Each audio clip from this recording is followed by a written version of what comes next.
सभी साथियों को नमस्कार। हम लोग बीएनएसएस पढ़ रहे हैं और इससे पहले हम इस वीडियो सीरीज का पहला भाग पूरा कर चुके हैं।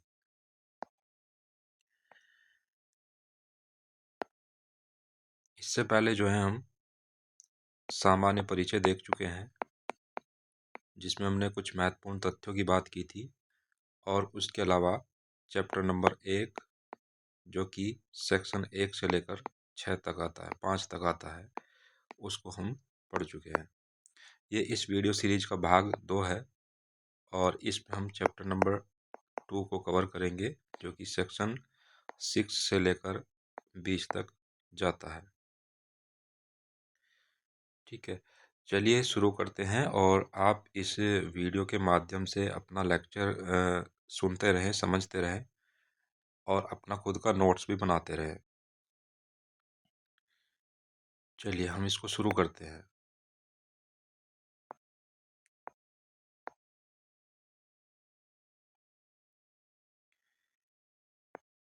देखिए, चैप्टर नंबर 2 है आपका ये, और ये इसका नाम है दंड न्यायालयों का और कार्यालयों का गठन।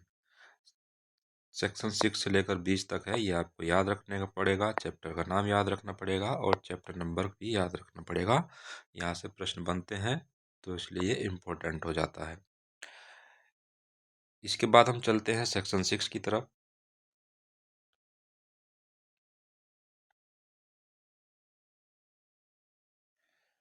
सेक्शन 6 क्या है? देखिए, सेक्शन 6 कहता है दंड न्यायालयों के वर्ग, और इसमें लिखा है, जब आप बैरक पढ़ेंगे उसमें लिखा है कि हाई कोर्ट और इस संहिता से भिन्न किसी विधि के अधीन गठित न्यायालयों के अलावा प्रत्येक राज्य में दंड न्यायालयों में शामिल हैं।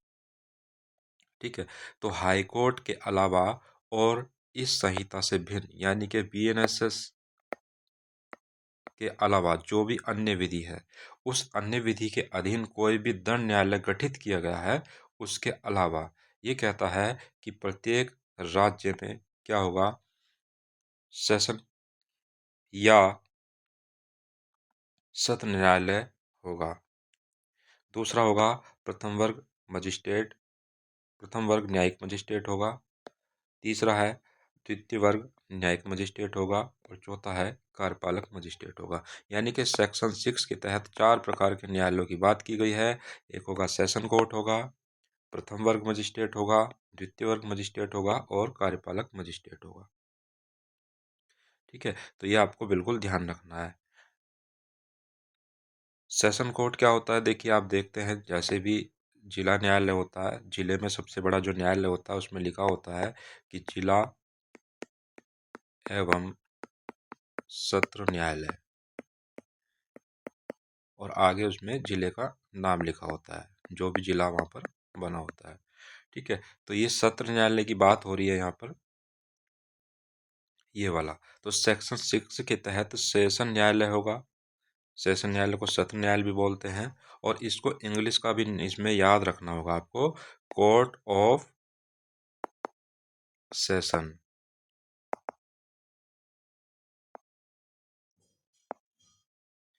ठीक है, क्योंकि एक बार प्रश्न आया था, ये अंग्रेजी में ही जो है पूछ लिया था कि सेशन सत्र न्यायालय को अंग्रेजी में क्या कहते हैं। उसमें लिखा था सेशन कोर्ट कहते हैं, कोर्ट ऑफ सेशन कहते हैं, इस तरह से 4 उसमें ऑप्शन थे। इसलिए ये भी आपको ध्यान रखना चाहिए, कुछ शब्द आपको अंग्रेजी में भी याद रखने चाहिए। ठीक है, और ये एचजीएस में प्रश्न आया था आपका कि सत्र न्यायालय को अंग्रेजी में क्या कहते हैं, तो कोर्ट ऑफ सेशन कहते हैं। ठीक है, तो ये आपका सेक्शन 6 है। सेक्शन 6 आपका कहता है कि हाई कोर्ट और इस संहिता से भिन्न किसी विधि के अधीन गठित न्यायालयों के अलावा प्रत्येक राज्य में दंड न्यायालय में शामिल होंगे तो सेशन न्यायालय होगा, प्रथम वर्ग मजिस्ट्रेट का न्यायालय होगा, द्वितीय वर्ग मजिस्ट्रेट का न्यायालय होगा और कार्यपालक मजिस्ट्रेट का न्यायालय होगा। ठीक है, तो ये देखिए कार्यपालक मजिस्ट्रेट है, इनकी नियुक्ति जो है राज्य सरकार करती है सीधा सीधा, और बाकी जो सब ये न्यायालय हैं इनकी नियुक्ति जो है हाई कोर्ट द्वारा होती है। ठीक है, तो राज्य सरकार द्वारा गठित जो कार्यपालक मजिस्ट्रेट का न्यायालय है उनको भी दंड न्यायालय माना गया है सीआरपीसी के सेक्शन 6 के तहत। तो ये आपको याद रखना। मुख्य रूप से आपको याद रखना है कि सेक्शन 6 में जो दंड न्यायालयों के वर्गों की बात की गई है उसमें 4 प्रकार के न्यायालय हैं। उसमें आप देख रहे हैं सेशन कोर्ट है, प्रथम वर्ग मजिस्ट्रेट है, सेकंड क्लास मजिस्ट्रेट है और आपका कार्यपालक मजिस्ट्रेट है। हाई कोर्ट जो होता है उसकी गठन की बात जो बीएनएसएस है उसके तहत नहीं की गई है। अन्य विधि के अधीन जो न्यायालय हैं उनके गठन की बात बीएनएसएस के अधीन नहीं की गई है। हाई कोर्ट की जो गठन होता है वो संवैधानिक जो है प्रक्रिया है उसके तहत होता है। ठीक है, तो ये सब अलग चीज। हाई कोर्ट भी दंड न्यायालय है, ये भी इसमें जो है एक तथ्य निकल के आता है कि हाई कोर्ट दंड न्यायालय है, तो हाँ हाई कोर्ट दंड न्यायालय भी है। और इसकी पुष्टि जो है सेक्शन 22 आप आगे चल करके पढ़ेंगे तो हाई कोर्ट जो है दंड न्यायालय भी है, उससे पुष्टि हो जाती है। हाई कोर्ट का ट्रायल कोर्ट है तो इसकी पुष्टि भी सेक्शन 21 के तहत हो जाती है। जब हम आगे देखेंगे तो धारा 21 के तहत हाई कोर्ट विचारण न्यायालय भी हो सकता है। तो इतना आपको इसमें याद रखना है। चलिए आगे हम देखते हैं।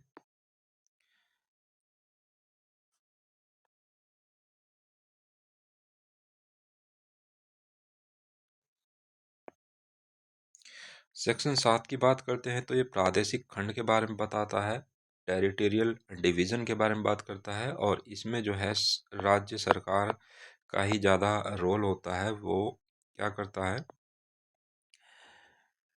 हाई कोर्ट से जो है परामर्श करता है और उसके बाद जो है राज्य की सीमाओं को विभाजित करता है। तो जैसे पूरा राज्य है उसमें कितनी सीमाएं होंगी और प्रत्येक सीमा में जो है कितने सेशन जो है कोर्ट बनेंगे, ये सब राज्य सरकार का काम है। हालांकि सेक्शन 7 जो है पूछा नहीं जाता है, आप इसको स्किप कर सकते हैं, लेकिन आपको पढ़ना है तो आप इसको बेरख्त से एक बार पढ़ लीजिएगा, लेकिन ना के बराबर ही यहाँ से प्रश्न बनता है। चलिए आगे हम देखते हैं, सेक्शन 8 की बात करते हैं, सेशन न्यायालय। तो सबसे पहले आप देखेंगे इस सेक्शन में जो है सेशन न्यायालय की स्थापना की बात की गई है और इसमें कुल मिलाकर के 8 उपधाराएं हैं। पहले भी आपको बताया था कि कभी कभी उपधारा भी पूछ लेता है कि सेक्शन 8 में कितनी उपधाराएं हैं कुल मिलाकर के, तो वो भी आपको याद रखना चाहिए। तो क्या कहता है सेक्शन 8 के बारे में देखते हैं।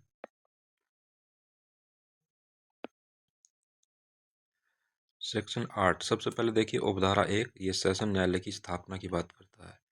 ठीक है, ये चीज़ बैरक में नहीं मिलेगी आपको, ये आपको सुविधा के लिए लिख दिया गया। तो उपधारा 1 कहती है कि राज्य सरकार हर सेशन खंड के लिए, तो हर सेशन खंड कहाँ, ये क्या होता है, ये आपको यहाँ पर मिलेगा सेक्शन 7 में कि सेशन खंड कैसे विभाजित होता है। तो राज्य सरकार हर सेशन खंड के लिए एक सेशन न्यायालय स्थापित करेगी। तो मैंडेटरी है, शब्दों पर ध्यान दीजिएगा, करेगी और एक शब्द आता है कर सकेगी। ठीक है, तो जहाँ पर करेगी है मैंडेटरी प्रावधान है, अनिवार्य प्रावधान है, तो यहाँ पर क्या है, उसको सेशन न्यायालय की स्थापना करनी पड़ेगी। ठीक है, और जहाँ पर ये कर सकेगी का मतलब होगा वहाँ पर उसका विवेक अधिकार आ जाता है कि वो उसको स्थापित भी कर सकती है और नहीं भी कर सकती है। तो इसलिए शब्दों पर ध्यान रखने की आवश्यकता है। तो राज्य सरकार क्या है, सेशन खंड के लिए एक सेशन न्यायालय की स्थापना करेगी। सीधा प्रश्न पूछा जाता है कि सेशन न्यायालय की स्थापना कौन करता है, तो वो राज्य सरकार करती है। दूसरी उपधारा की बात करें और जो है आपका ये बात करता है उपधारा 3, 4, 2, 3 और 4, इसमें क्या बताया गया है कि सेशन न्यायालय की अध्यक्षता कौन करेगा और उसमें नियुक्ति कैसे होगी। तो देखिए उपधारा 2 कहती है हर सेशन न्यायालय की अध्यक्षता एक न्यायाधीश करेगा, जो सेशन न्यायाधीश कहा जाएगा।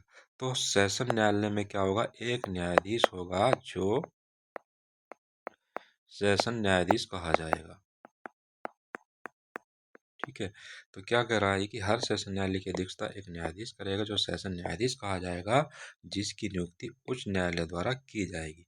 तो इम्पोर्टेंट बात है कि सेशन न्यायालय का गठन कौन करता है, तो राज्य सरकार करती है, लेकिन उसमें जो न्यायाधीश बैठता है जिसको सेशन न्यायाधीश कहा जाएगा, उसकी नियुक्ति कौन करता है, हाई कोर्ट करता है। ठीक है, तो ये यहाँ पर सेशन न्यायाधीश की नियुक्ति की बात की गई है सेक्शन नंबर 8 में। उसके बाद देखिए उपधारा 3 क्या कहती है कि उच्च न्यायालय सेशन न्यायालय में न्यायिक कार्यभार संभालने के लिए अपर सेशन न्यायाधीश को भी नियुक्त कर सकता है, जिसको अंग्रेजी में कहते हैं एडिशनल सेशन जज। ठीक है, तो देखिए जैसे कि अभी आपको बताया था कि शब्दों पर ध्यान दीजिए, और शब्दों पर ध्यान देने का मतलब यहाँ पर आ गया है, देखिए नियुक्त कर सकता है, तो कहने का मतलब है हाई क्या करेगा, हाई कोर्ट यहाँ पर ASJ। देखिए ये क्या होता है, जैसे आप देखते हैं ASJ, इसको हम ADJ भी बोलते हैं। ठीक है, तो इसको ASJ को ADJ भी बोलते हैं। जैसे आप बोलते हैं डीजे होता है, जैसे डीजे होता है ऐसी होता है डिस्ट्रिक्ट सेशन जज होता है, तो दोनों ये एक ही होते हैं। इसी प्रकार से ASJ और ADJ ये भी दोनों एक ही होते हैं।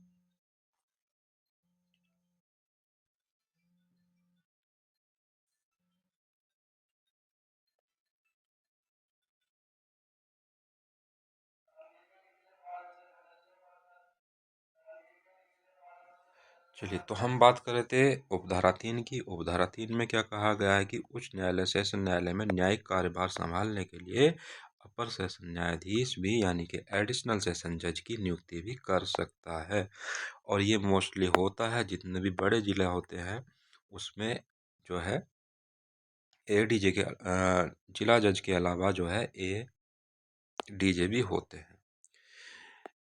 उपधारा 4 की बात कर लेते हैं, तो उच्च न्यायालय किसी एक सेशन खंड के न्यायाधीश को किसी दूसरे सेशन खंड का अपर सेशन न्यायाधीश भी नियुक्त कर सकता है।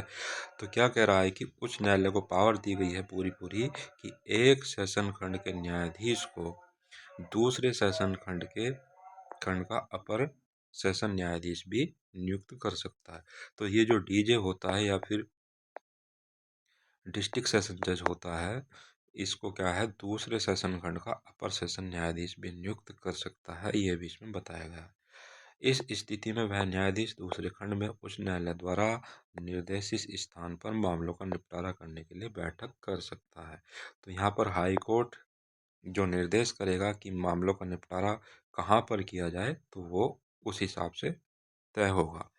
ठीक, तो सेक्शन 8 में उपधारा 1, 2, 3 और 4 हमने देखी है, और इसमें से आपकी जो इम्पोर्टेंट है, जो जहाँ से ज़्यादा प्रश्न बनते हैं वो यही है कि सेशन न्यायालय की स्थापना कौन करता है, तो राज्य सरकार करता है, लेकिन सेशन न्यायालय में जो न्यायाधीश होगा उसकी नियुक्ति कौन करता है, हाई कोर्ट करता है। ठीक है, तो ये आपको ध्यान रखना पड़ेगा।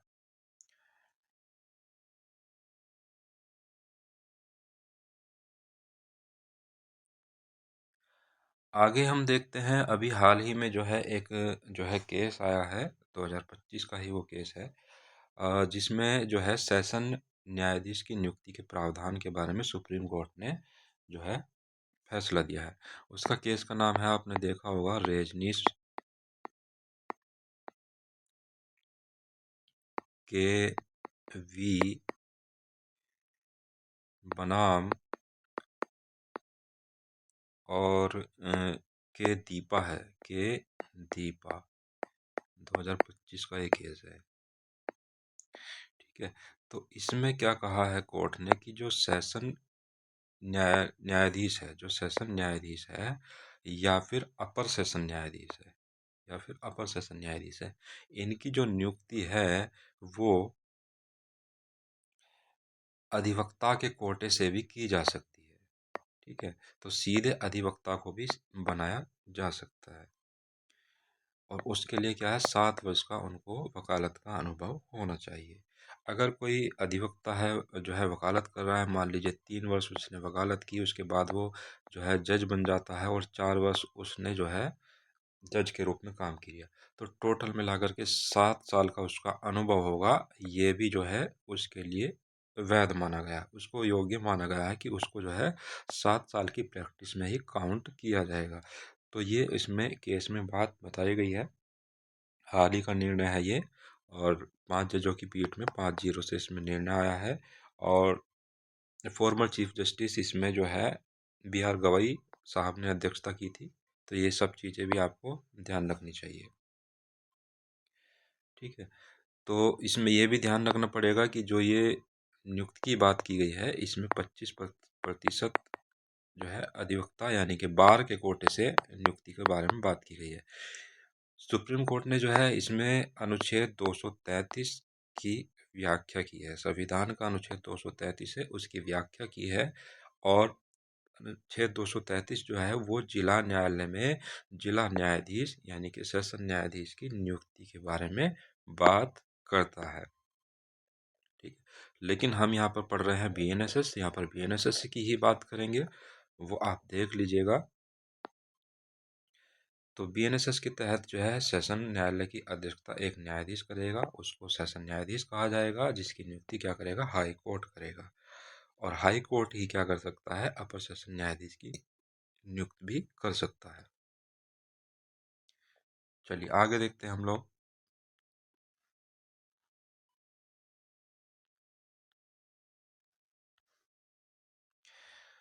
पद की पद रिक्त की स्थिति में व्यवस्था की बात है। तो उपधारा 5 उपधारा 8 इन दोनों को एक साथ पढ़ सकते हैं हम।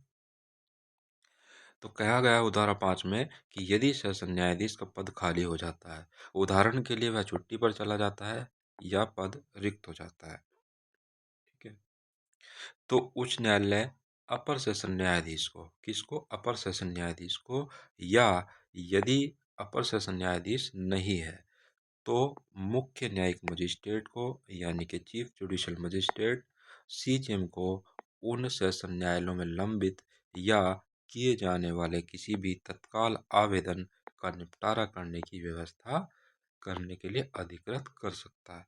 तो यहाँ पर देखिए,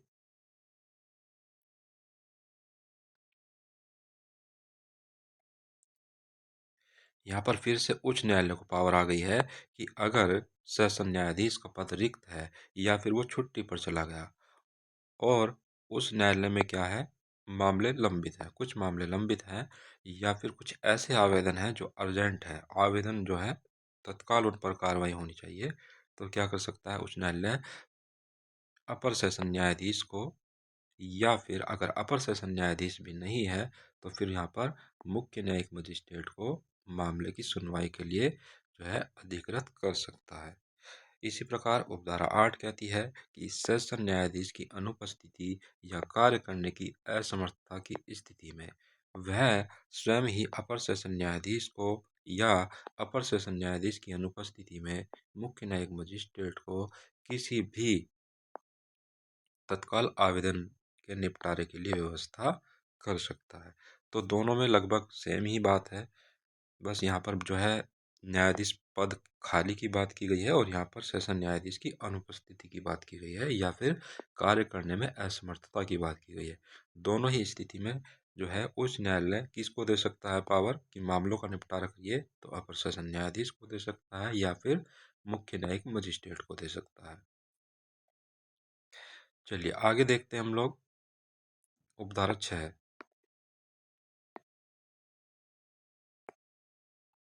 उपधारा 6 कहती है, और ये है सेशन न्यायालय की बैठक और उसके कार्य वितरण के बारे में है। उपधारा 6 कहती है कि सेशन न्यायालय सामान्यतः उन स्थानों पर बैठक करेगा जो उच्च न्यायालय एक अधिसूचना द्वारा निर्दिष्ट करता है। तो सेशन न्यायालय अपनी बैठक कहाँ पर करेगा, जहाँ पर हाई कोर्ट उसको अधिसूचित द्वारा निर्देशित करे, वहाँ पर सेशन कोर्ट जो है अपनी बैठक को निष्पादित करेगा। लेकिन इसका अपवाद इसमें देखने को मिलता है, इसी उपधारा में है ये।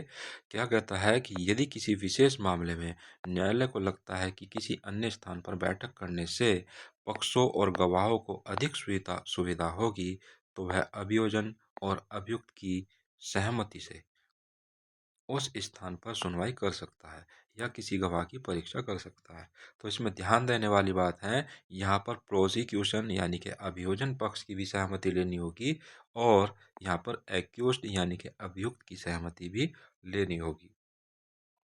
अगर न्यायालय को लगता है किसी विशेष मामले में कि अन्य स्थान पर बैठक करना पक्षों के हित में होगा और गवाहों को वहां पर जो है उस अधिक सुविधा होगी, तो वहां पर क्या कर सकता है सेशन कोर्ट, किसी अन्य स्थान पर भी बैठक कर सकता है। जैसे कि इस मामले में हुआ था, देखिए, केहर सिंह बनाम स्टेट 1988 का केस है और इसमें क्या हुआ, अधिसूचना के अनुसरण में तिहाड़ जेल में सत्र न्यायालय की बैठक करना अवैधानिक नहीं था। तो सेक्शन 9 क्लॉज 6 सीआरपीसी का मामला है ये।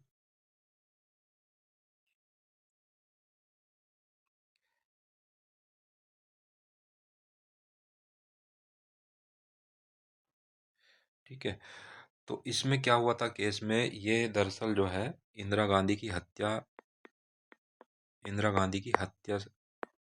से जुड़ा मामला है ये। ठीक है, तो इंदिरा गांधी की हत्या से जुड़ा मामला है। यहाँ पर सुरक्षा कारणों से क्या हुआ था, सत्र न्यायालय की बैठक को तिहाड़ जेल में जो है संपादित किया गया था, निष्पादित किया गया था। तो इसी को चैलेंज किया गया कि जो है ये बैठक है, ये सत्र न्यायालय ने गलत की है और इसको ऐसा नहीं होना चाहिए। लेकिन सुप्रीम कोर्ट ने माना कि ये जो बैठक की गई है ये अवैधानिक नहीं है, ये सही है। अधिसूचना के अनुसरण में तिहाड़ जेल में सत्र न्यायालय की बैठक करना अवैधानिक नहीं था। ये केस है केहर सिंह बनाम स्टेट। स्टेट का मतलब यहाँ पर दिल्ली है, दिल्ली, क्योंकि तिहाड़ जेल कहाँ पर है, दिल्ली में है। ठीक है, तो दिल्ली प्रशासन यहाँ पर आप लिख सकते हैं, केहर सिंह बनाम दिल्ली प्रशासन, 1988 का केस है, पूछा जाता है, इसको याद रखिएगा। उपधारा 7 को देख लेते हैं। सेशन न्यायाधीश संहिता के अनुरूप अपने अधीनस्थ अपर सेशन न्यायाधीशों के बीच न्यायिक कार्य का वितरण करने के लिए समय समय पर आदेश कर सकता है। तो सेशन न्यायाधीश जो होता है वो कार्यों का वितरण करने के लिए समय समय पर आदेश जारी कर सकता है कि अपर सेशन न्यायाधीश जो है वो किन किन फाइलों का निपटारा करेंगे, किस तरह के मामलों को सुनेंगे। तो ये सेशन न्यायाधीश अपर सेशन न्यायाधीश के कार्यों का वितरण कर सकता है। ठीक है, आगे देखिए स्पष्टीकरण है। स्पष्टीकरण कहता है कि बीएनएसएस में जहां भी नियुक्ति शब्द का प्रयोग हुआ है उसका मतलब सरकार द्वारा किसी सेवा या पद या किसी व्यक्ति की पहली नियुक्ति, पोस्टिंग या पदोन्नति से नहीं है। यदि किसी अन्य कानून के तहत नियुक्ति सरकार द्वारा की जानी आवश्यक है। तो स्पष्टीकरण बेसिकली क्या कहता है ये, कि जहाँ कहीं भी नियुक्ति की बात आएगी, पूरे बीएनएसएस में बात कर रहा है, ठीक, तो जहाँ कहीं भी नियुक्ति की बात आएगी उस नियुक्ति का मतलब जो है सरकार द्वारा किसी सेवा या पद पर पहली नियुक्ति जो है नहीं मानी जाएगी। देखिए इसको उदाहरण से समझते हैं, जैसे कि मजिस्ट्रेट होता है और मजिस्ट्रेट का प्रमोशन होके फिर वो क्या बन जाता है, सीजेएम बन जाता है, यानी कि चीफ जुडिशियल मजिस्ट्रेट बन जाता है। फिर प्रमोशन होता है तो वो एडीजे बन जाता है। ठीक है, तो ये जो अगर मान लीजिए यहाँ पर कोई एडीजे बना है या फिर कोई सीजेएम बना है तो उसको प्रथम नियुक्ति नहीं माना जाएगा। ये स्पष्टीकरण कहना चाह रहा है। तो ये इसमें थोड़ा सा आपको ध्यान रखना पड़ेगा। हालांकि यहाँ से भी प्रश्न जो है सामान्यतः नहीं बनते हैं, इसको भी आप स्किप कर सकते हैं, लेकिन थोड़ा सा ध्यान रखने की बात है। चलिए आगे हम बढ़ते हैं। ये आपका सेक्शन 8 तक हो गया।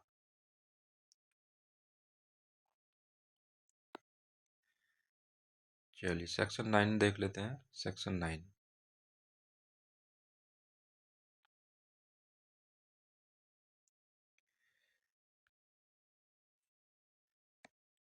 न्यायिक मजिस्ट्रेट के न्यायालय।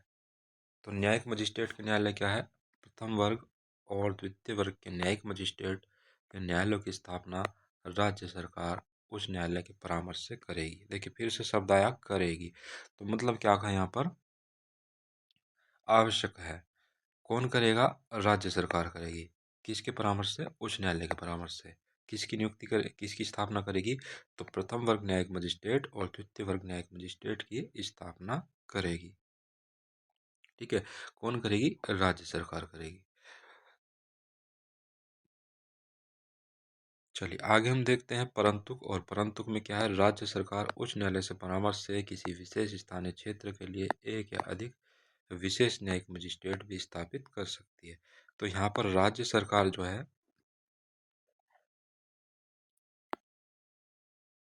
राज्य सरकार क्या कर सकती है? उच्च न्यायालय से परामर्श करने के बाद विशेष स्थानीय क्षेत्र के लिए एक या अधिक विशेष न्यायिक मजिस्ट्रेट भी स्थापित कर सकती है।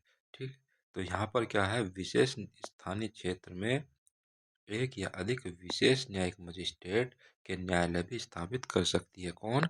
राज्य सरकार। तो प्रथम वर्ग और द्वितीय वर्ग तो उसको करना पड़ेगा, शब्द आया है करेगी, लेकिन विशेष न्यायिक मजिस्ट्रेट भी वो स्थापित कर सकती है, लेकिन यहाँ पर भी उसको उस न्यायालय से क्या करना पड़ेगा? परामर्श करना पड़ेगा। उपधारा 2 क्या कहती है?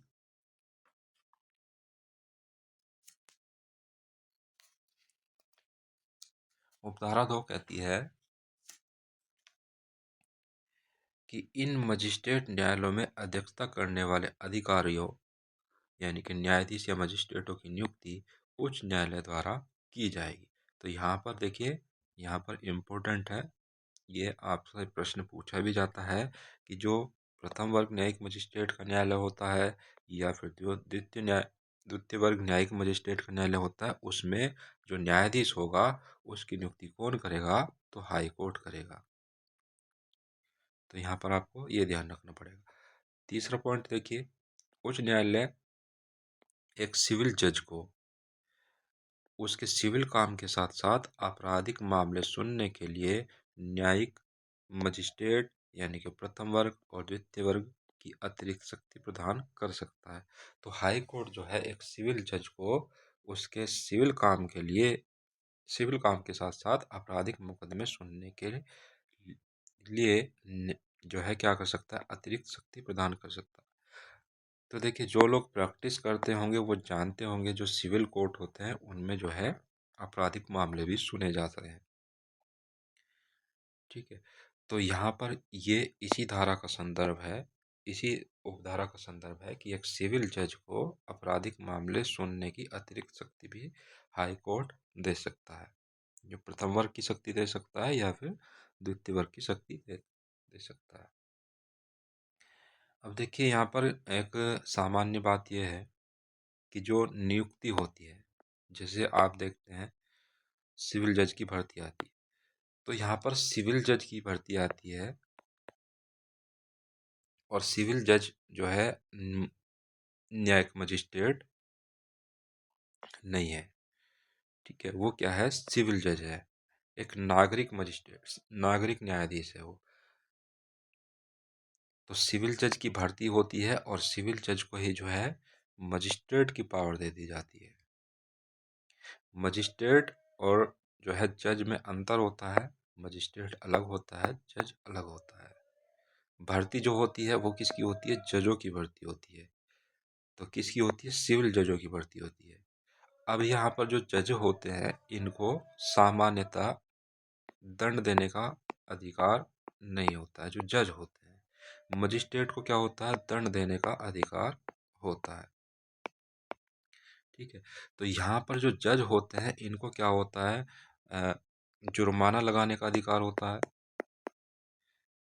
ठीक है, और जो है हक तय करने का अधिकार होता है, पार्टीशन के हो गए हैं या फिर कोई ऐसे मामले होते हैं जमीनी विवाद को निपटारा करने का मामला होता है, तो इनको सामान्यतः दंड देने का अधिकार नहीं, सामान्यतः नहीं होता, लेकिन विशेष परिस्थितियों में ये पनिशमेंट दे सकते हैं। जैसे कि इनकी बात नहीं मानी जाती है, कंटेम्प्ट ऑफ कोर्ट किया जाता है, इनके आदेशों की अवहेलना होती है, इत्यादि बातें हैं। तो सामान्यतः पनिशमेंट की इनको अधिकार नहीं होता, लेकिन विशेष परिस्थितियों में ये पनिशमेंट दे सकते हैं। इनको मजिस्ट्रेट की पावर दी जा सकती है, वो जो है एक अलग विषय है। अब यहीं पर इसमें उपधारा 3 में इसी बात को बताया गया है कि जो सिविल जज हैं इनको मजिस्ट्रेट की अतिरिक्त शक्ति प्रदान की जा सकती है।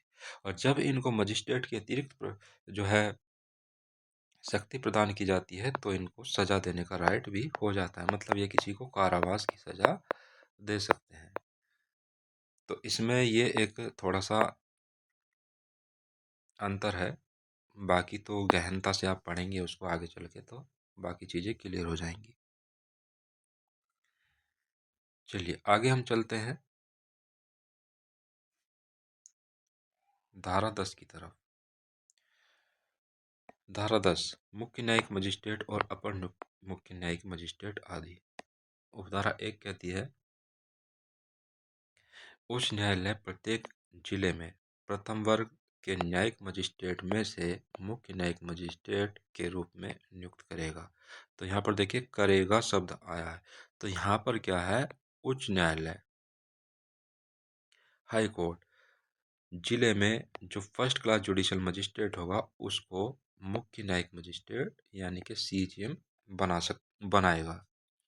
और उपधारा 2 कहती है कि उच्च न्यायालय किसी भी प्रथम वर्ग न्यायिक मजिस्ट्रेट को अपर मुख्य न्यायिक मजिस्ट्रेट के रूप में नियुक्त कर सकता है। तो यहाँ पर क्या है, कर सकता है। तो प्रथम वर्ग के न्यायिक मजिस्ट्रेट को क्या कर सकता है, एसीजीएम यानी कि अपर मुख्य न्यायिक मजिस्ट्रेट बना सकता है। एसीएम जो होता है सीजीएम का सहायक होता है, उसे सीजीएम के समान शक्तियाँ दी जा सकती है, लेकिन कितनी शक्तियाँ देनी है यह तय करने का अधिकार भी हाई कोर्ट के पास है। ठीक है, तो यहाँ पर देखिए क्या है, जो दंड न्यायालय है, दंड न्यायालय कौन कौन होते हैं आपने देखा, आपने सेक्शन 6 पढ़ा था, उसमें सेशन कोर्ट था, उसके बाद जो है आपका फर्स्ट क्लास जेएम था, उसके बाद जो है आपका सेकंड क्लास जेएम था, और उसके बाद आपका जो है कार्यपालक मजिस्ट्रेट था यानी कि एग्जीक्यूटिव मजिस्ट्रेट था। तो ये 4 प्रकार के दंड न्यायालय सेक्शन 6 में बताए गए हैं। अब यहाँ पर देखिए क्या है, जो फर्स्ट क्लास जेएम है इसको प्रमोट करके जो है मुख्य न्यायिक मजिस्ट्रेट बनाया जा सकता है, ये धारा 10 की उपधारा 1 कहती है। और इसी को जो है प्रमोट करके एसीजीएम भी बनाया जा सकता है, ये धारा 10 की उपधारा 2 कहती है। तो फर्स्ट क्लास जेएम को जो है प्रमोशन करके मुख्य न्यायिक मजिस्ट्रेट बनाया जाएगा, नियुक्त किया जाएगा, और इसको अपर मुख्य न्यायिक मजिस्ट्रेट भी जो है बनाया जा सकता है। तो ये इसमें प्रावधान है। ये सब जो आपके पनिशमेंट के कोर्ट है, दंड न्यायालय है ये। अगला हम देखते हैं धारा 11 की बात करते हैं, तो विशेष न्यायिक मजिस्ट्रेट है। सेक्शन जो आपका 10 है इसमें 4 उपधाराएं हैं, इसमें 2 ही उपधाराएं काम की है, बाकी उपधाराएं काम की नहीं है, मतलब परीक्षा की दृष्टि से काम की नहीं है। चलिए आगे देखते हैं हम लोग, ये धारा 11 की बात करते हैं, तो विशेष न्यायिक मजिस्ट्रेट की बात है, स्पेशल जुडिशियल मजिस्ट्रेट है, एसजेएम। तो ये क्या है, उपधारा 1 है, इसमें क्या कहती है कि यदि केंद्र सरकार या राज्य सरकार हाई कोर्ट से अनुरोध करती है तो हाई कोर्ट किसी ऐसे व्यक्ति को जो पहले किसी सरकारी नौकरी में रहा है या अभी भी है, उसको प्रथम वर्ग या द्वितीय वर्ग न्यायिक मजिस्ट्रेट की शक्तियां दे सकती है। ऐसे मजिस्ट्रेट को विशेष न्यायिक मजिस्ट्रेट कहा जाएगा। ठीक है, तो यहाँ पर देखिए क्या है, यहाँ पर या तो स्टेट गवर्नमेंट है या सेंट्रल गवर्नमेंट है, यानी कि केंद्र सरकार है या फिर राज्य सरकार है। केंद्र सरकार या राज्य सरकार हाई कोर्ट से अनुरोध करती है किसी विशेष मामले में या किसी विशेष प्रकार के मामलों का निपटारा करने के लिए, तो वहाँ पर हाई कोर्ट क्या कर सकता है, किसी भी फर्स्ट क्लास जेएम को या फिर सेकंड क्लास जेएम को जो है मजिस्ट्रेट की शक्ति, सॉरी किसी भी व्यक्ति को जो सरकारी नौकरी में है या रहा है उसको प्रथम वर्ग मजिस्ट्रेट की या फिर सेकंड क्लास मजिस्ट्रेट की शक्तियां दे सकता है। लेकिन जो ये कोई भी व्यक्ति है जो सरकारी नौकरी में रहा है उसके लिए कुछ योग्यताएं भी निर्धारित है। ये परंतु बताता है कि किसी व्यक्ति को ये शक्तियां तभी दी जाएंगी जब वह कानूनी मामलों से संबंधित ऐसी योग्यता या अनुभव रखता हो जो उच्च न्यायालय नियमों द्वारा निर्दिष्ट करे। मतलब किसी भी सरकारी नौकरी वाले व्यक्ति को फर्स्ट क्लास और सेकंड क्लास जेएम वैसे ही नहीं बनाया जाएगा, उसके लिए कुछ कानूनी जो है योग्यता भी होनी चाहिए। कानूनी मामलों से संबंधित उसके पास योग्यता होनी चाहिए, या फिर कुछ उसके पास अनुभव होना चाहिए। और वो योग्यता और अनुभव क्या होगा, वो सब जो है हाई कोर्ट तय करेगा, उच्च न्यायालय तय करेगा। तो ये आपका विशेष न्यायिक मजिस्ट्रेट की बात है। ऐसे व्यक्ति को जिसको जो है फर्स्ट क्लास जेएम की या फिर सेकंड क्लास जेएम की शक्ति दी जा रही है, उसको क्या कहा जाएगा, विशेष न्यायिक मजिस्ट्रेट कहा जाएगा। उन्हें अधिकतम 1 वर्ष की अवधि के लिए नियुक्त किया जाएगा, जिसे उच्च न्यायालय सामान्य या विदेश आदेश द्वारा निर्देशित कर सकता है। तो इम्पोर्टेंट है, यहाँ से प्रश्न बनता है आपका कि विशेष न्यायिक मजिस्ट्रेट की नियुक्ति अधिकतम कितने वर्ष के लिए होती है। तो अधिकतम उनकी नियुक्ति 1 वर्ष के लिए होती है।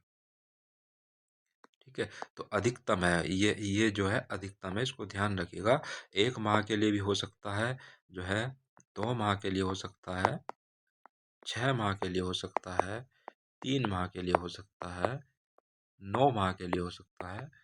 अधिकतम 1 वर्ष के लिए होगा, लेकिन 1 वर्ष से ऊपर नहीं जाएगा ये। तो अधिकतम 1 वर्ष के लिए जो है विशेष न्यायिक मजिस्ट्रेट की नियुक्ति की जा सकती है। तो ये आपका सेक्शन 11 है। उसके बाद देखिए सेक्शन 12 और 13। सेक्शन 12 कहता है न्यायिक मजिस्ट्रेट की स्थानीय अधिकारिता। तो मुख्य न्यायिक मजिस्ट्रेट उच्च न्यायालय के नियंत्रण के अधीन रहते हुए धारा 9 और धारा 11 के अधीन मजिस्ट्रेटों का कार्य क्षेत्र निर्धारित करेगा, लेकिन विशेष न्यायिक मजिस्ट्रेट अपने निर्धारित क्षेत्र में कहीं भी बैठक कर सकते हैं। तो इस जो सीजीएम है, सीजीएम की जो बात की गई है, ये किसके कार्य क्षेत्र को निर्धारित करेगा, कि जो फर्स्ट क्लास जेएम है और जो सेकंड क्लास जेएम है। ठीक है, तो जो फर्स्ट क्लास जेएम है, फर्स्ट क्लास जुडिशियल मजिस्ट्रेट यानी कि प्रथम वर्ग न्यायिक मजिस्ट्रेट, और सेकंड क्लास जुडिशियल मजिस्ट्रेट यानी कि द्वितीय वर्ग न्यायिक मजिस्ट्रेट।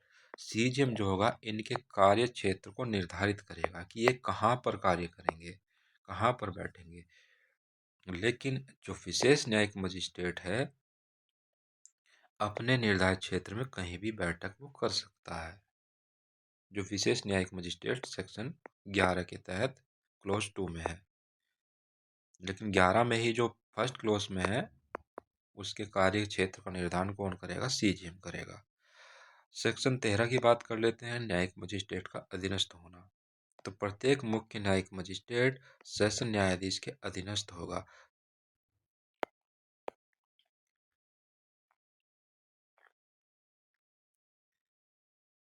क्या कहा गया है कि प्रत्येक मुख्य न्यायिक मजिस्ट्रेट, तो जो सीजीएम होगा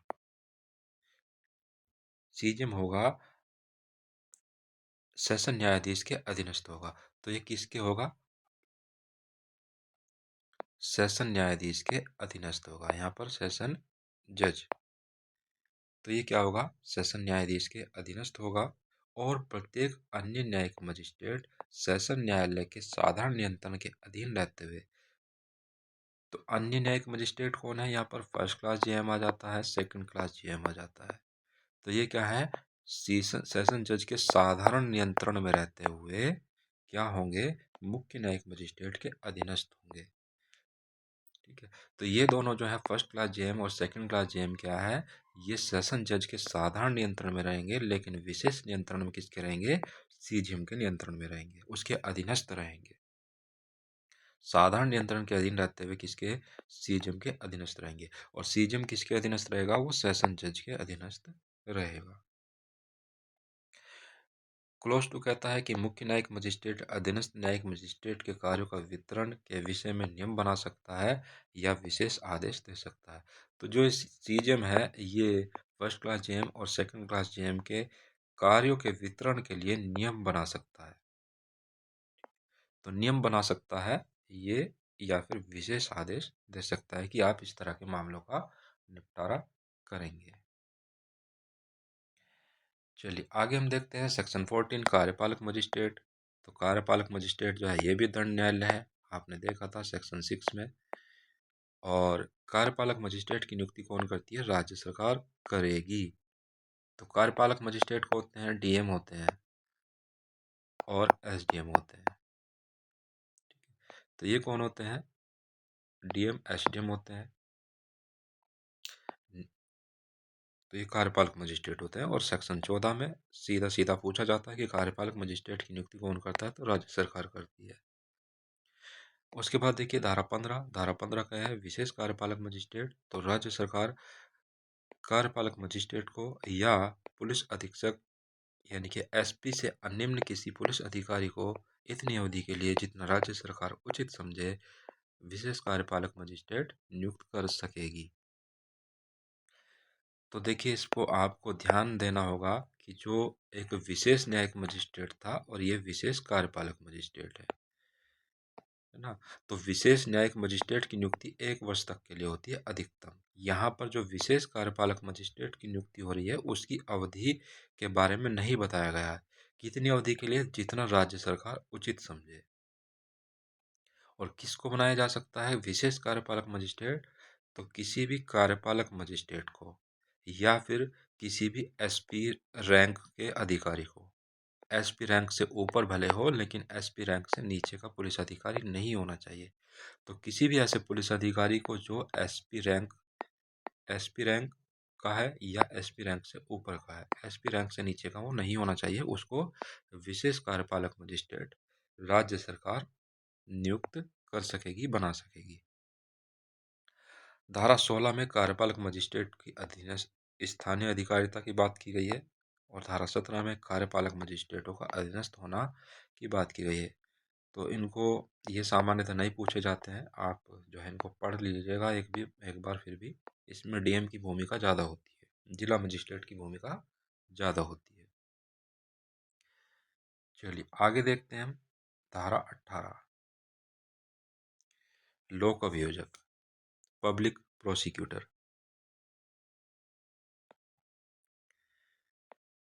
धारा 18 क्या कहती है? लोक अभियोजक के बारे में बात करती है। उच्च न्यायालयों के लिए नियुक्त। पहला पॉइंट देखिए, उपधारा 1 जो है वो हाई कोर्ट के लिए नियुक्त की बात करता है। तो कहता है कि केंद्र सरकार या राज्य सरकार उच्च न्यायालय से परामर्श करने के बाद, हाई कोर्ट से परामर्श करने के बाद प्रत्येक उच्च न्यायालय के लिए, तो प्रत्येक हाई कोर्ट के लिए एक लोक अभियोजक यानी कि पब्लिक प्रोसिक्यूटर, जिसको शॉर्ट में पीपी कहते हैं, की नियुक्ति करेगी। तो यहाँ पर जो है हाई कोर्ट के लिए क्या करेगी? या तो केंद्र सरकार या फिर राज्य सरकार उच्च न्यायालय से परामर्श करने के बाद क्या करेगी? एक लोक अभियोजक की नियुक्ति करेगी। वे एक या अधिक अपर लोक अभियोजक की नियुक्ति भी कर सकते हैं। तो यहाँ पर जो है हाई कोर्ट या राज्य सरकार या केंद्र सरकार एक लोक अभियोजक नियुक्त करेगी, लेकिन एक या एक से अधिक अपर लोक अभियोजक यानी कि एडिशनल पब्लिक प्रोसिक्यूटर को भी नियुक्त कर सकती है। उनका कार्य उनका कार्य उस न्यायालय में केंद्र या राज्य सरकार की ओर से अभियोजन, अपील या अन्य कार्रवाई का संचालन करना है। तो अगर केंद्र सरकार नियुक्त करती है तो वो केंद्र सरकार के मामलों का निपटारा करने के लिए उसकी पैरवी करेगा, केंद्र सरकार की पैरवी करेगा। और यदि राज्य सरकार उसको अपॉइंट करती है तो राज्य सरकार, तो जो राज्य के मामले होंगे उनके मामलों का निपटारा करने के लिए उसमें पैरवी करेगा। तो उपधारा 1 जो है उच्च न्यायालय की नियुक्ति के बारे में बात करती है कि लोक अभियोजक को हाई कोर्ट में नियुक्त कौन करेगा और किस लिए करेगा। परंतु देखिए ये नया जोड़ा गया है कि दिल्ली के लिए केवल केंद्र सरकार ही उच्च न्यायालय के परामर्श से पीपी या एपीपी नियुक्त करेगी। तो जो दिल्ली है ये केंद्र शासित प्रदेश है, इसलिए यहाँ पर जो है दिल्ली की जो राज्य सरकार होगी वो पीपी या एपीपी नियुक्त नहीं कर सकती है। यहाँ पर केंद्र सरकार ही जो है वहाँ पर नियुक्त कर सकती है दिल्ली उच्च न्यायालय। उपधारा 2 देखिए, केंद्र सरकार किसी भी जिले या स्थानीय क्षेत्र में तो किसी भी जिले में या स्थानीय क्षेत्र में किसी भी मामले या मामलों के संचालन के उद्देश्य से एक या अधिक लोक अभियोजकों की नियुक्ति कर सकती है। तो यहाँ पर देखिए केंद्र सरकार भी क्या है, किसी जिले में या किसी भी स्थानीय क्षेत्र में किसी भी मामले के लिए या मामले के संचालन के उद्देश्य से एक या अधिक लोक अभियोजक की नियुक्ति यहाँ पर कर सकती है। तो यहाँ पर ये मुख्य रूप से केंद्र मामलों की होती है, जो केंद्र सरकार के मामले होते हैं उन्हीं के लिए नियुक्ति की जाती है। उपधारा 3 देख लेते हैं, जिला स्तर पर नियुक्ति। तो राज्य सरकार प्रत्येक जिले के लिए एक लोक अभियोजक की नियुक्ति करेगी और एक या अधिक अपर लोक अभियोजक की नियुक्ति भी कर सकती है। तो जिले में क्या है, राज्य सरकार की बात हो रही है, प्रत्येक जिले के लिए एक लोक अभियोजक यानी कि पब्लिक प्रोसिक्यूटर नियुक्त करेगी और एक या अधिक अपर लोक अभियोजक जो है नियुक्त कर सकती है। तो पीपी की नियुक्ति करेगी और एपीपी की नियुक्ति कर सकती है। परंतु एक जिले के लिए नियुक्त पीपी या एपीपी को दूसरे जिले के लिए भी पीपी या एपीपी के रूप में नियुक्त किया जा सकता है। पीपी मतलब पब्लिक प्रोसिक्यूटर, लोक अभियोजक, और एपीपी मतलब जो है एडिशनल पब्लिक प्रोसिक्यूटर, अपर लोक अभियोजक। तो ये आपको ध्यान रखना है। अगला देखते हैं उपधारा 4। उपधारा 4 जो है क्या कहती है,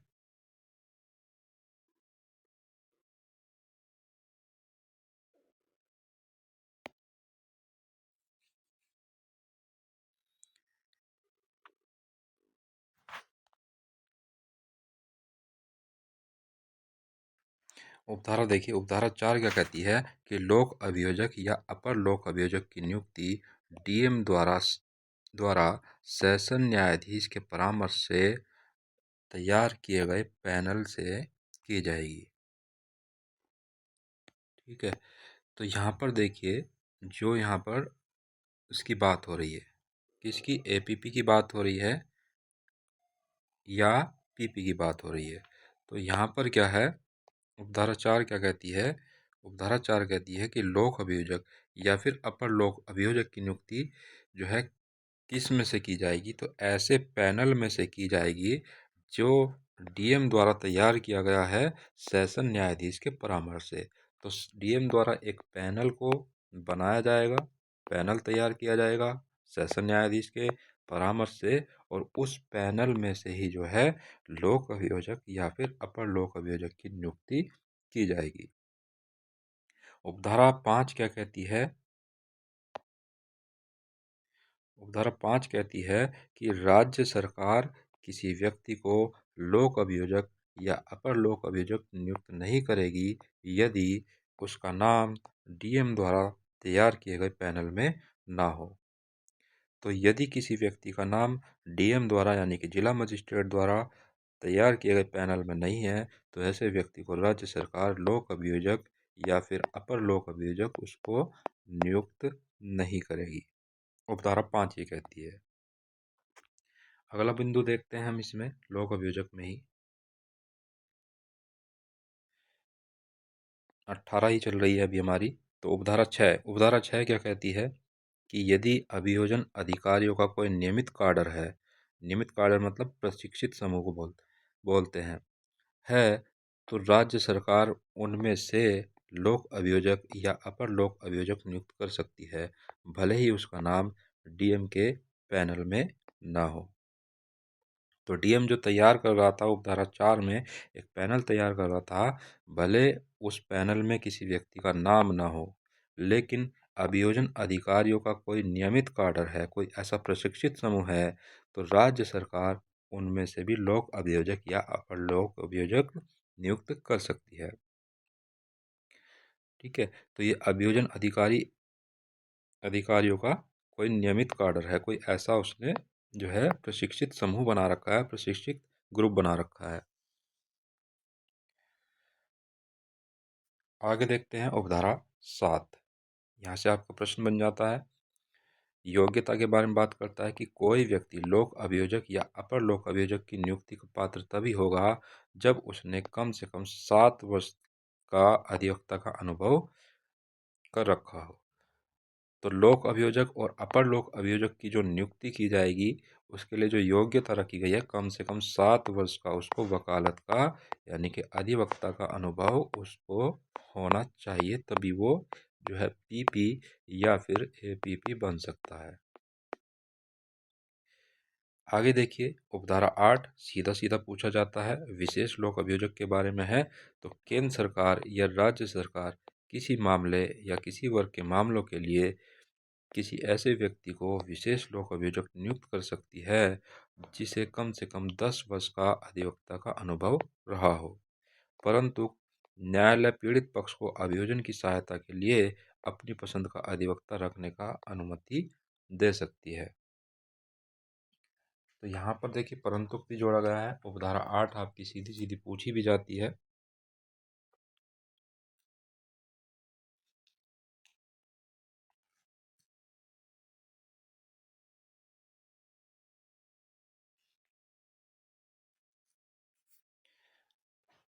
तो यहाँ पर देखिए विशेष लोक अभियोजक की नियुक्ति का प्रावधान उपधारा 8 में है, धारा 18 के उपधारा 8 में है। सीधा सीधा प्रश्न पूछा जाता है, विशेष लोक अभियोजक की नियुक्ति का प्रावधान उपधारा 8 में है। विशेष लोक अभियोजक की नियुक्ति जो है कौन कर सकता है, तो केंद्र सरकार कर सकती है, राज्य सरकार भी कर सकती है। विशेष लोक अभियोजक की योग्यता कितनी होनी चाहिए, कम से कम उसे 10 वर्ष के वकालत का अनुभव होना चाहिए, अधिवक्ता का अनुभव उसको होना चाहिए। तो ये 2-3 प्रश्न इससे बनते हैं, इसको आप याद रखिएगा। विशेष लोक अभियोजक धारा 8 धारा 18 उपधारा 8 कौन नियुक्त कर सकता है, राज्य सरकार भी कर सकती है, केंद्र सरकार भी कर सकती है। कितना अनुभव चाहिए, 10 वर्ष का कम से कम उसको अधिवक्ता का अनुभव होना चाहिए। लेकिन यहाँ पर देखिए न्यायालय जो है कोर्ट की बात आ रही है, परंतु पीड़ित पक्ष को अभियोजन की सहायता के लिए अपनी पसंद का अधिवक्ता रखने की अनुमति दे सकता है। ठीक है, तो ये आपको ध्यान रखना होगा। आगे जो है उपधारा 9 है।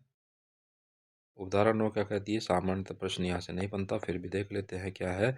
अधिवक्ता के अनुभव की गणना की बात हो रही है।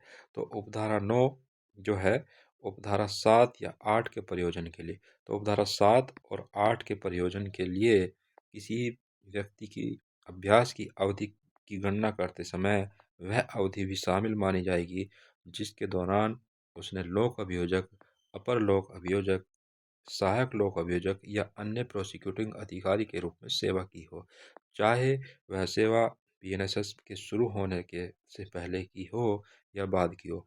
मतलब ये सीआरपीसी के कन्फ्यूजन को दूर करता है कि मान लीजिए बीएनएसएस से पहले सीआरपीसी लागू थी और सीआरपीसी के तहत कोई प्रैक्टिस कर रहा था, तो उस प्रैक्टिस को भी जो है गाँव काउंट किया जाएगा, उसको भी उसमें माना जाएगा, गणना माना जाएगा। ठीक है, तो चाहे वो किसी भी रूप में जो है वकालत कर रहा है, चाहे वो सहायक अभियोजन के रूप में कर रहा है, चाहे वो अ, यहाँ पर देखिए चाहे वो लोक अभियोजक के रूप में कर रहा है, अपर लोक अभियोजक के रूप में कर रहा है, सहायक लोक अभियोजक के रूप में कर रहा है या अन्य प्रोसिक्यूटिंग अधिकारी के रूप में कर रहा है। ठीक है, तो अभियोजन अधिकारी होना चाहिए वो।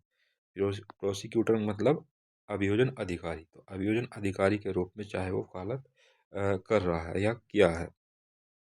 तो ये आपका धारा 18 लोक अभियोजक के बारे में थोड़ा लंबा सेक्शन है और इसको पूरा पढ़ना जरूरी है क्योंकि इसके अंदर से प्रश्न बनते हैं। बहुत से लोग इनको स्किप कर देते हैं, लेकिन ये स्किप करने वाली बात सेक्शन नहीं है।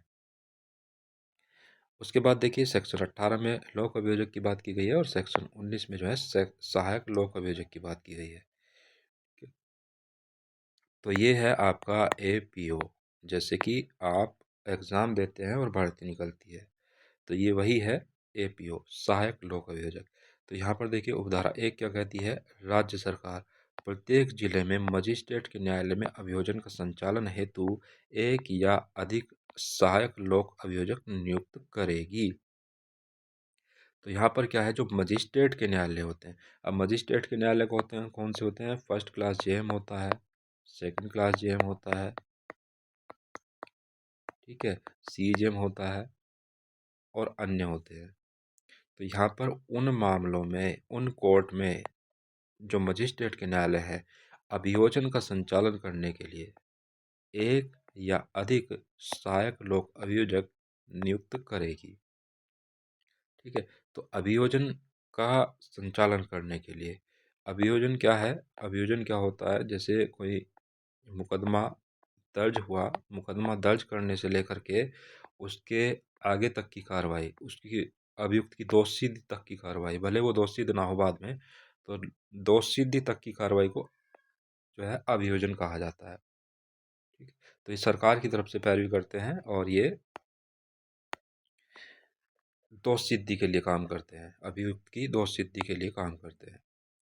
दूसरा पॉइंट देखिए, केंद्र सरकार विशेष या विशेष वर्ग के मामलों के लिए मजिस्ट्रेट के न्यायालय में अभियोजन का संचालन हेतु एक या अधिक अधिक सहायक लोक अभियोजक नियुक्त कर सकेगी। तो कर सकेगी, यहाँ पर केंद्र सरकार भी नियुक्त कर सकती है, किसमें? विशेष वर्ग के मामले या विशेष प्रकार के मामलों के लिए। तो विशेष वर्ग के मामले, जैसे मान लीजिए कोई अवैध शराब बेचने का मामला है, इस तरह के बहुत सारे मामले उनके विशेष प्रकार के मामले हो गए। ठीक है, तो चोरी के हो गए, मान लीजिए बिजली चोरी है, कुछ भी हो सकता है, विशेष प्रकार के मामले। तो ये विशेष प्रकार के मामले या विशेष वर्ग के मामलों के लिए केंद्र सरकार भी सहायक लोक अभियोजक की नियुक्ति कर सकती है।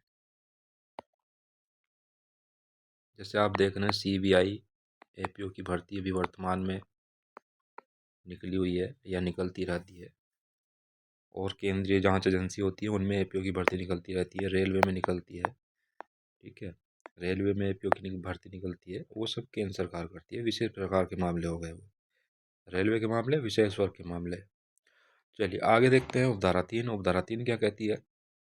उपधारा 1 व उपधारा 2 में उपबंधों पर प्रतिकूल प्रभाव डाले बिना जहां कोई सहायक लोक अभियोजक विशिष्ट मामलों के लिए उपलब्ध नहीं है, वहां जिला मजिस्ट्रेट राज्य सरकार को 14 दिन की सूचना देने के बाद किसी अन्य व्यक्ति को उस मामले का सहायक लोक अभियोजक नियुक्त कर सकता है। तो ये आपका नया प्रावधान है और इसको समझना और पढ़ना जरूरी है।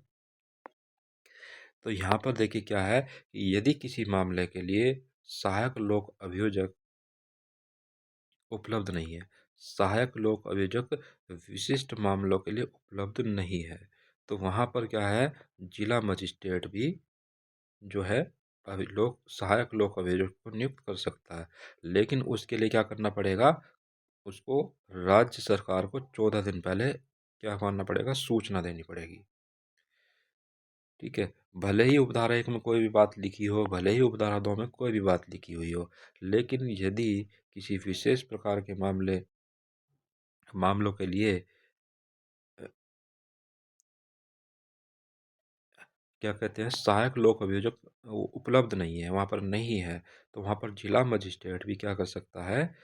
14 दिन पहले राज्य सरकार को सूचना देने के बाद किसी मामले के लिए सहायक लोक अभियोजक की नियुक्ति कर सकता है। ठीक है, तो ये कर सकता है, और इसके लिए परंतु भी है, यानी कि कुछ और शर्तें हैं कि कोई पुलिस अधिकारी सहायक लोक अभियोजक नियुक्त नहीं किया जाएगा।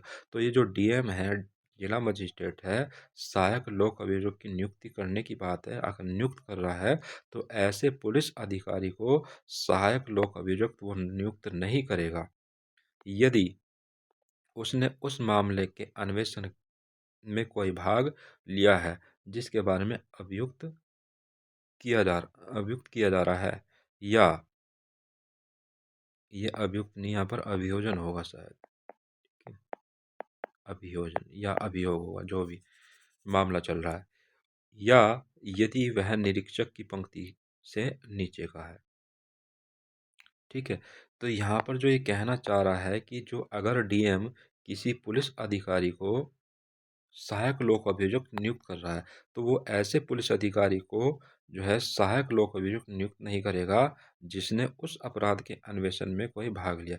मान लीजिए कोई एफआईआर दर्ज हुई और उसमें मान लीजिए ए को अभियुक्त बनाया गया। अब यहाँ पर क्या हुआ, कोई निरीक्षक है, इंस्पेक्टर है। इंस्पेक्टर ने क्या किया, ए के मामले का अन्वेषण किया, उसकी विवेचना की। ठीक है, विवेचना की या फिर अन्वेषण किया। अब ये अन्वेषण किया उस इंस्पेक्टर ने, अब वो मामला चला गया कोर्ट। अब कोर्ट में क्या है, उस निरीक्षक को यानी कि उस इंस्पेक्टर को जो है सहायक लोक अभियोजक नहीं बना सकता है।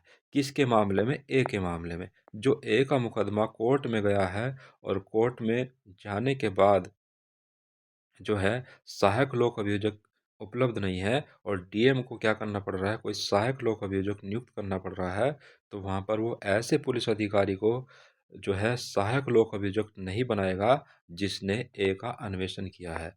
यानी कि ए पर मुकदमा हुआ है, उसका अन्वेषण किसी इंस्पेक्टर ने किया है, बी नाम के व्यक्ति ने, इंस्पेक्टर ने क्या किया है, उसके मामले का अन्वेषण किया है।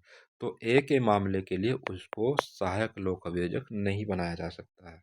ये इसमें परंतु में स्पष्ट रूप से कह दिया है, जिसके बारे में अभियुक्त किया जा रहा है। ठीक है, तो यहाँ पर ये ध्यान रखना है। और दूसरा पॉइंट, वह निरीक्षक की पंक्ति से नीचे का ना हो, तो वो इंस्पेक्टर रैंक का अधिकारी होना चाहिए या फिर उससे ऊपर होना चाहिए, उससे नीचे का नहीं होना चाहिए। तो ये डीएम के एक पावर दी गई है डीएम को कि वो भी सहायक लोक अभियोजक नियुक्त कर सकता है विशेष परिस्थिति में। आगे देखिए क्या है, नोट करके लिखा है, धारा 339 के तहत मजिस्ट्रेट पुलिस निरीक्षक से अनिम्न पंक्ति के व्यक्ति को मजिस्ट्रेट के न्यायालय में मामलों को संचालन करने की अनुज्ञा दे सकता है। तो धारा 339 आप देखते हैं, वहाँ पर मजिस्ट्रेट जो है पुलिस निरीक्षक को या उससे ऊपर के रैंक के अधिकारी को मजिस्ट्रेट के न्यायालय में मामले का संचालन करने की अनुज्ञा दे सकता है। तो ये भी आपको ध्यान रखना चाहिए। आगे देखते हैं। देखिए आपको ध्यान रखना है कि इस जो अध्याय 2 है, इसमें से सीधी सीधी जो धाराएं पूछी जाती है उनको याद रखना है। धारा 8 है सेशन न्यायालय, कहाँ पर है, सीधा धारा पूछी जाती है। 11 है विशेष न्यायिक मजिस्ट्रेट। 14 है कार्यपालक मजिस्ट्रेट। 18 है लोक अभियोजक। 18(7) है लोक अभियोजक की योग्यता। 18(8) है विशेष लोक अभियोजक की योग्यता। और धारा 19 है सहायक लोक अभियोजक। और धारा 20 है अभियोजन निदेशालय। अभी जो ये हम पढ़ेंगे आगे, धारा 20। तो ये आपको डायरेक्ट पूछे जाने वाली धारा और उपधारा है, इनको आपको याद रखना चाहिए। चलिए आगे हम देखते हैं अभियोजन निदेशालय। इसमें कुछ परिवर्तन आया है आपका, और देखते हैं अभियोजन निदेशालय धारा 20। तो अभियोजन मतलब आपको बताए थे अभी, अभियोजन क्या होता है, जो मुकदमे होते हैं दर्ज, और मुकदमे दर्ज होने की प्रक्रिया एफआईआर दर्ज होने से लेकर के जो है दोष सिद्धि तक, जो भी पूरी प्रक्रिया होगी वो अभियोजन कही जा सकती है। निदेशालय मतलब जो है जो निर्देश देने वाला है। तो ऐसा एक विभाग बनाया जाएगा जो अभियोजन निदेशालय, जो अभियोजन को क्या करेगा, निर्देश देगा। इसमें देखिए उपधारा कुल मिलाकर के 12 उपधारा हैं। आपको बताए थे कि कभी कभी ऐसे प्रश्न भी पूछ लिए जाते हैं जो सीधा सीधा पूछ लेता है कि धारा 20 में कितनी उपधाराएं हैं। तो धारा 20 में कुल मिलाकर के 12 उपधाराएं हैं। उपधारा 1 क्या कहती है, अभियोजन निदेशालय का गठन की बात करती है ये, और कहती है कि राज्य सरकार राज्य में एक अभियोजन निदेशालय स्थापित कर सकती है, जिसमें एक अभियोजन निदेशक यानी कि डायरेक्टर ऑफ प्रोसिक्यूशन यानी कि डीओपी, और आवश्यक संख्या में उप निदेशक यानी कि डिप्टी डायरेक्टर्स होंगे। इसके अतिरिक्त हर जिले में जिला अभियोजन निदेशालय स्थापित किया जा सकता है, जिसमें आवश्यक संख्या में उप निदेशक और सहायक निदेशक यानी कि असिस्टेंट डायरेक्टर्स होंगे। तो यहाँ पर देखिए बात जो की गई है वो अभियोजन निदेशालय के गठन की बात की गई है। कौन करेगा, राज्य सरकार करेगी। कहाँ पर, राज्य के लिए। तो राज्य सरकार राज्य में एक अभियोजन निदेशालय स्थापित कर सकती है, जिसमें क्या होगा, एक अभियोजन निदेशक होगा और आवश्यक संख्या में उप निदेशक होंगे। और जिले में क्या होगा, जिले में भी एक जो है अभियोजन निदेशालय स्थापित किया जा सकता है, और वहाँ पर जो है आवश्यक संख्या में उप निदेशक होंगे और सहायक निदेशक होंगे। उसके बाद देखिए उपधारा 2 क्या कहती है।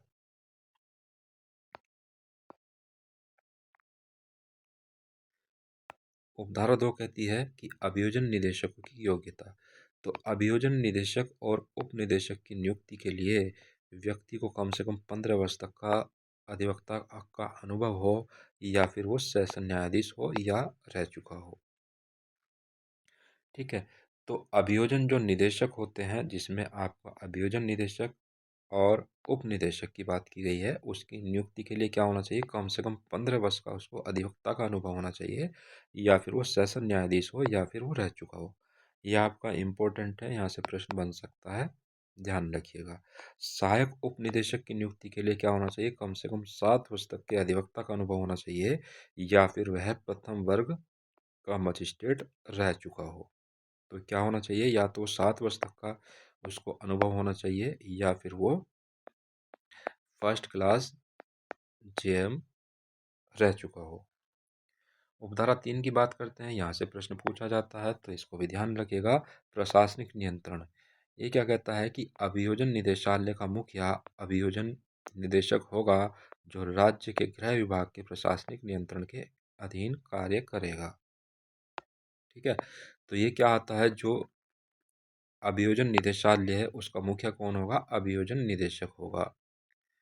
और जो अभियोजन निदेशक होगा वो क्या होगा, राज्य के गृह विभाग यानी कि गृह मंत्रालय के प्रशासनिक नियंत्रण के तहत वो कार्य करेगा। ये सीधा प्रश्न पूछा जाता है, गृह विभाग या गृह मंत्रालय जो राज्य का होता है, इसको ध्यान रखेंगे। उसके बाद देखिए अधीनस्थता की बात करते हैं। तो अभियोजन निदेशालय में जो सर्वोच्च होगा, अभी हम उपधारा 3 में देख करके आ रहे हैं, उसका मुखिया कौन होगा, अभियोजन निदेशक होगा। उपधारा 4 कहती है कि अभियोजन निदेशक के अधीनस्थ कौन होगा, तो उप निदेशक होगा। और अभियोजन निदेशक के अधीन जो होगा वो सहायक निदेशक भी होगा, ये भी उपधारा 4 कहती है। तो उपधारा 4 के तहत जो है उप निदेशक और सहायक निदेशक किसके अधीनस्थ होंगे, तो अभियोजन निदेशक के होंगे। तो उपधारा 4 कहती है।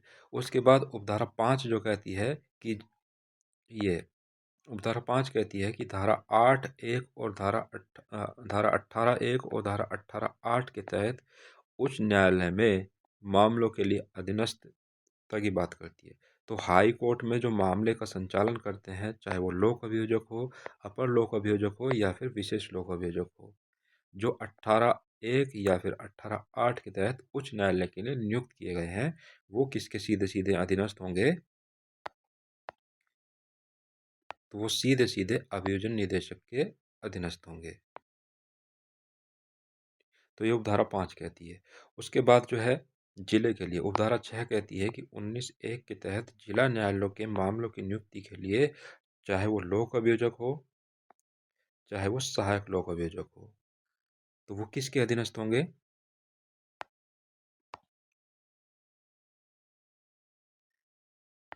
वो आपके सहायक निदेशक के अधीनस्थ होंगे, या फिर वो उप निदेशक के अधीनस्थ होंगे। तो जो जिले में लोक अभियोजक है या फिर सहायक लोक अभियोजक है, वो किसके अधीनस्थ होंगे, वो उप निदेशक के अधीनस्थ होंगे, या फिर वो सहायक निदेशक के अधीनस्थ होंगे। तो यहाँ पर या शब्द को ध्यान रखिएगा इसमें भी। और ये अभियोजन निदेशालय जरूरी नहीं है कि ये स्थापित ही किया जाए, आपको उपधारा 1 में ही बता दिया गया है कि अभियोजन निदेशालय राज्य में स्थापित कर सकती है। इसी प्रकार से जिले में भी स्थापित किया जा सकता है। ये जरूरी नहीं है कि राज्य सरकार स्थापित करे ही, उसका विवेकाधिकार है, वो कर भी सकती है और नहीं भी कर सकती है। चलिए आगे हम देखते हैं अभियोजन निदेशालय की शक्तियाँ। उपधारा 7 अभियोजन निदेशक की शक्तियाँ और कार्यों के बारे में है। और ये क्या कहता है कि ऐसे मामलों की निगरानी करना जिनमें अपराध की सज़ा 10 वर्ष या अधिक है, या आजीवन कारावास या मृत्युदंड है।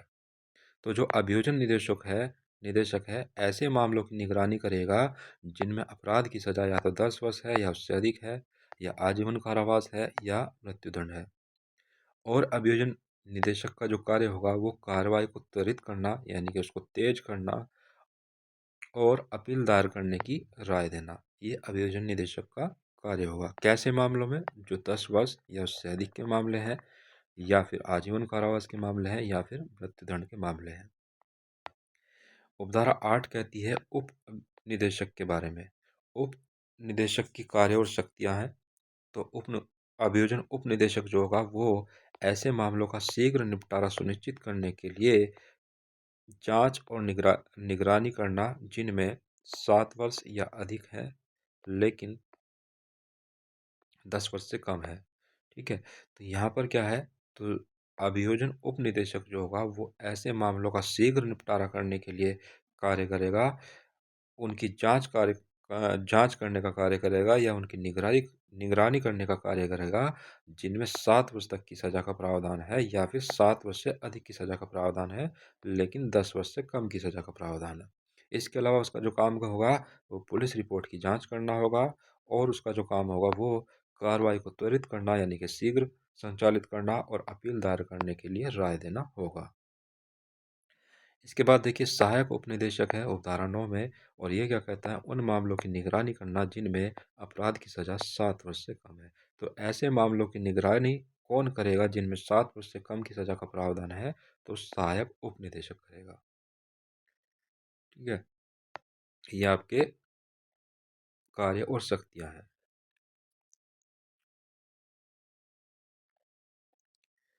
इसके बाद देखिए अपवाद आता है उपधारा 12 में। जब राज्य का महाधिवक्ता यानी कि एडवोकेट जनरल लोक अभियोजक के कार्यों का निर्वहन कर रहा हो तो उस पर इस धारा के प्रावधान लागू नहीं होते हैं। तो जब राज्य का महाधिवक्ता होता है वो लोक अभियोजक के कार्यों का संपादन कर रहा है, उस पर क्या होगा, ये धारा लागू नहीं होती है। इसको याद रखिएगा, यहाँ से प्रश्न बन सकता है। ठीक है, तो धारा जो आपकी 20 है वो लागू नहीं होती है किस पर? राज्य के महाधिवक्ता पर, जब वो लोक अभियोजक के कार्यों का निर्वहन कर रहा है। ठीक है, तो धारा 20 आपकी जो है समाप्त होती है। इसी के साथ चैप्टर 2 भी आपका समाप्त होता है। तो आप जो है इसको पढ़िए, नोट्स बनाइए, और कोई बात आपको समझ नहीं आती है तो आप उससे उसके बारे में हमसे पूछ सकते हैं। चलिए मिलते हैं हम आगे नेक्स्ट वीडियो में। धन्यवाद।